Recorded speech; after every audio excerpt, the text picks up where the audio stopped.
Olá! Vamos pensar numa coisa. Quem é o dono da água de um rio? Como é que se decide quem pode usar essa água para irrigação, para indústria ou para abastecer uma cidade inteira?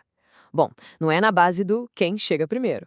Existe uma estrutura, sabe? Uma verdadeira planta baixa que organiza tudo isso. E hoje a gente vai decifrar essa planta, a lei que é a base de toda a gestão de águas no Brasil. Então, vamos lá. O nosso foco é esta lei aqui, a Lei número 9.433, lá de 1997. Ela ficou famosa como a Lei das Águas. Foi um divisor de águas, literalmente, porque foi ela que criou a Política Nacional de Recursos Hídricos. Basicamente, as regras do jogo para todo o país. Para a gente entender essa lei, vamos seguir a lógica da sua construção. Primeiro, a filosofia, que é a fundação de tudo. Depois, os instrumentos, que são como os pilares que sustentam o sistema. Na sequência, a outorga, que funciona como o manual de operação. Aí a gente vê a cobrança, que é o reconhecimento do valor da água. E, por fim, as infrações e penalidades, que são, digamos, o sistema de segurança de toda essa obra.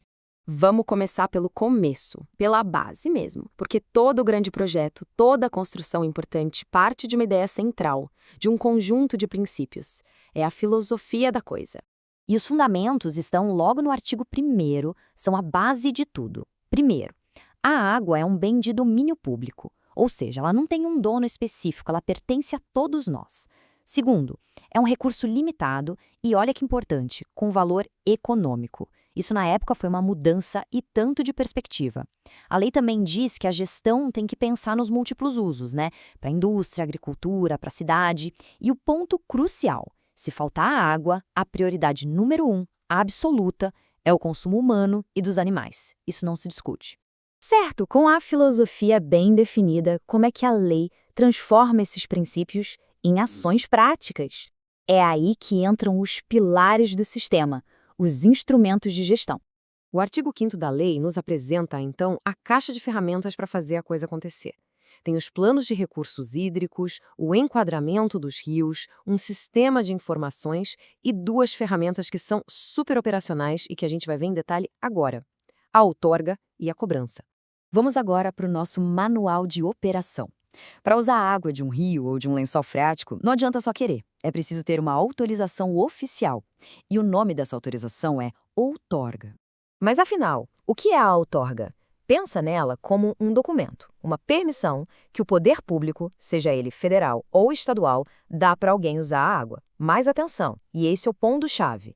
A outorga não te dá a propriedade da água, é só uma licença para usar, seguindo certas regras. E essa ideia fica super clara aqui. A própria lei, no artigo 18, faz questão de reforçar isso.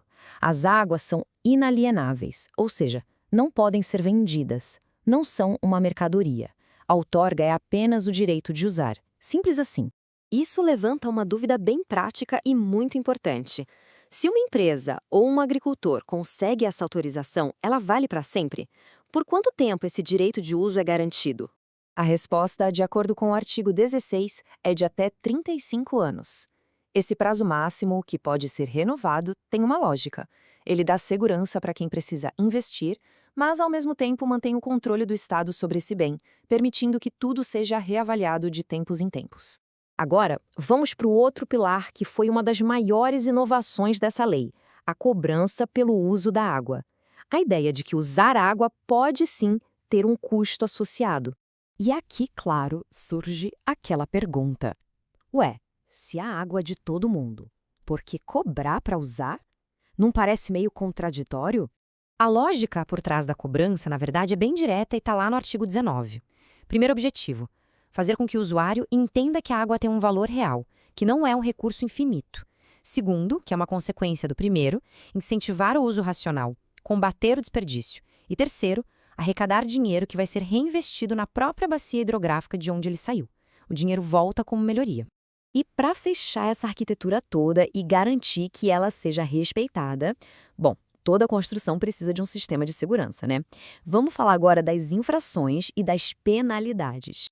O artigo 49 define o que é uma infração. O exemplo mais clássico é esse aí: captar água de um rio sem ter outorga. E o artigo 50 já diz o que acontece e quais são as consequências. Elas podem ir de uma simples advertência, um puxão de orelha, até sanções bem mais duras. E quando a gente fala em sanções duras, não é brincadeira. A lei prevê que as multas por infrações podem chegar no valor máximo de 50 milhões de reais. É, um valor que deixa bem claro o recado sobre a seriedade de não seguir as regras quando se trata de um bem coletivo. A escada de punições é progressiva. Começa com uma advertência por escrito, pode passar para multas e, nos casos mais graves, levar ao embargo provisório da obra ou da atividade. E a penalidade máxima é o embargo definitivo, que pode vir com a revogação da outorga, ou seja, a pessoa perde o direito de usar a água. E aí está, a planta baixa da gestão da água no Brasil. Um bem que é público, que tem valor econômico, com uso regulado pela outorga, com cobrança para incentivar o uso consciente e com penalidades para quem sai da linha. A pergunta que fica para nossa reflexão é: será que essa estrutura desenhada lá nos anos 90 ainda é robusta o suficiente para garantir a segurança hídrica do Brasil com todos os desafios que a gente tem hoje e os que vêm pela frente?